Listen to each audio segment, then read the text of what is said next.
Love the motorhome, but picture this. We're in Schaudt. It's been a fabulous day and a half, and all of a sudden the lights go off. It's getting cold, it's dark, it's cold, we've got no water pump, got no heating, got no lighting in the back. I have got torches, but oh my goodness, it's so frustrating. Love the motorhome, but what do we do to fix it? We left early in the morning, we shot back. I phoned 4 engineers. I spoke to the repairers of the Schaudt Electra block. The EBL 226 is what's fitted in this. It's an older unit, and the control panel is a DT 220. But what do you do? Where do you turn to? I couldn't get anyone out for at least 4 or 5 days, and if I sent the unit off, they said it was 15 to 20 days to analyse it. I had to book it in and then to get it back. Now, we don't want to stop motorhoming, so what do?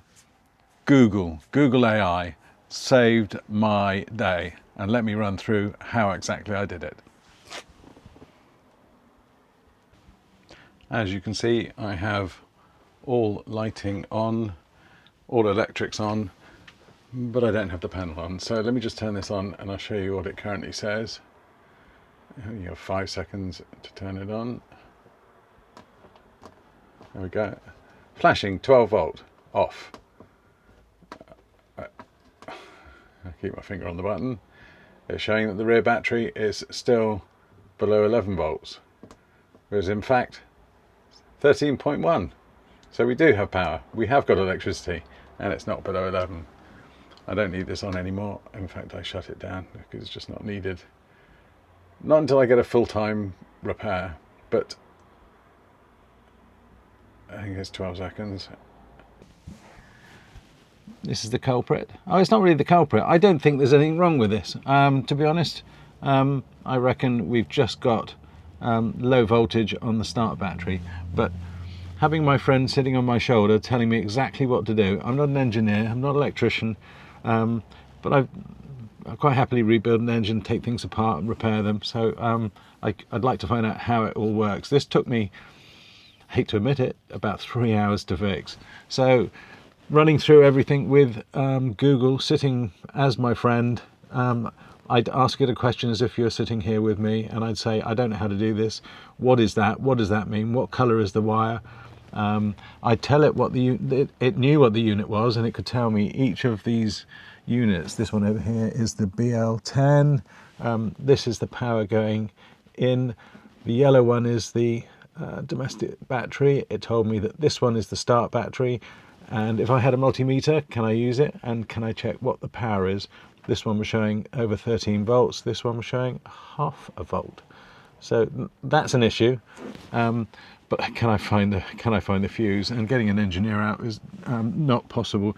In fact, I spoke to one who said check your voltages coming in, and I have checked them, but for the life of me, I know where the fuse is for this, and it's absolutely fine. There's a 2 amp fuse by the domestic battery as well as the 50 amp, and they're both fine. I can't find the fuse for this one. I will track it down. But Google very kindly ran through all of these, what they do, and 2 of them, there's 2 relays in here that switch on and switch off the power across the whole rear of the motorhome, the whole domestic side. And I had to touch 12 volt to the 2 pins. I'm sure it was pin 2 and 4. I can show you, what I'll do is I'm going to show you a copy of the script as I asked the questions to Google and what it answered back. I'm sure it was pins 2 and 4.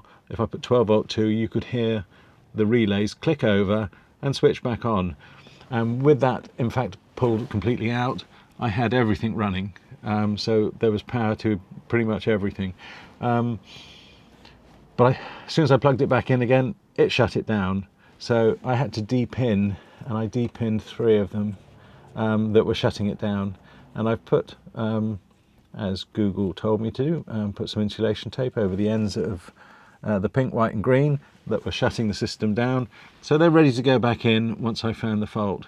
And we can correct the wire or the fuse that's stopping it from working. This took so much time going through, but we got there in the end. So I've got power, and without Google, we wouldn't have gone out 2 days later. I'd be still sitting in the house thinking, what am I going to do to fix it? I was going to take this whole unit off and send it off. I think these, you can buy them and they're about £900, and to get them repaired is about 150. But as I say, I don't think that's at fault. I think it's the wiring. I'm pretty sure, he said red-faced, it's the power from the start battery. But how incredible that Google, it was like sitting talking to a friend, and I'm asking it questions. I don't know how to depin. How do I depin? And it said, have you got something small, pointy, like not a safety pin, paperclip, just to push either side of the block. You just push the little pins in gently and the pins come out. So they're all intact, ready to go back in again, so it can easily be put back together. But it was just brilliant that you could actually just talk to Google as if you're talking to me or you, and actually ask it questions: how to do it, how does this work, what do I need, and when after I did it all, I couldn't get the step, the electric step, which obviously comes in when you turn the ignition on, and you can't have the outside, the awning light, the awning light doesn't work either, because it would be illegal to have that on whilst driving, so that it doesn't allow that. So those were the only two issues, and the water pump, and actually making everything work. There was a workaround. Google ran through everything with me. It's just, I've used YouTube a lot for finding how something works and changing this, changing that. It's brilliant. But when you need to find something really complicated, but understanding this block, the van's 16 years old, incredible that it can tell you all the detail, what the wiring is, what the colour of the wires are, where it goes, but more importantly, when you're taking it apart, what happens, and to analyse as you're doing it what happens. So brilliant, big thumbs up to Google AI. You are amazing. I will use you all the time. I use Google various AI systems for different things, but this was just an eye-opener. I just typed it in to Google, and let me tell you how we fixed it with my friends, the surgeon, Google AI. I fed AI the specs. It walked me through identifying the main switching relays and how to bridge them safely without frying the board, which is really important that we don't blow it.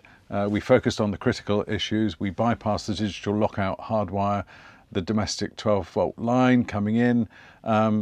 We then had power, we had the lights working, and then we needed water. What did we do? We then had to get another bridge, a bypass. We focused on that. We got that working. So AI isn't just for homework, it's a toolkit for the road. So you're stuck with a dead electric block, but don't panic. You've only got to consult it online and it'll run through with you everything you need to do to get it fixed, up and running. It's just incredible. So I've shown you the board, I've shown you the DT220, we're back up and running. I will get this fixed permanently. I will get this fixed as it should be running properly. But in the meantime, it just means after 3 hours of at home, doing a bit of homework, with Google giving me the absolute critical advice, without damaging, without destroying anything, we are up and running brilliantly. And we can go out and play. Everything's working. I do have a separate 12-volt system that I put in a, what would you call it? It's a 12-volt USB lead and a power socket, and it tells me the voltage. So I've got the voltage in digital, telling me exactly how much voltage. This is within literally 30 centimeters of the domestic battery. I have this unit. I fitted it just as for an additional power. So I know what the voltage is there. I've also got power that tells me what the start battery's got in it as well. So the Electra block and the DT220 was telling me what the voltages were. I already know. How much water's in the tank? Well, that broke down before anyway. So I've hardwired a float system, so I know how much water I've got. What I don't know is the grey water, but is that the end of the world? If it's full, it's full. And the loo has got a separate on the, it's not Dometic, is it? It's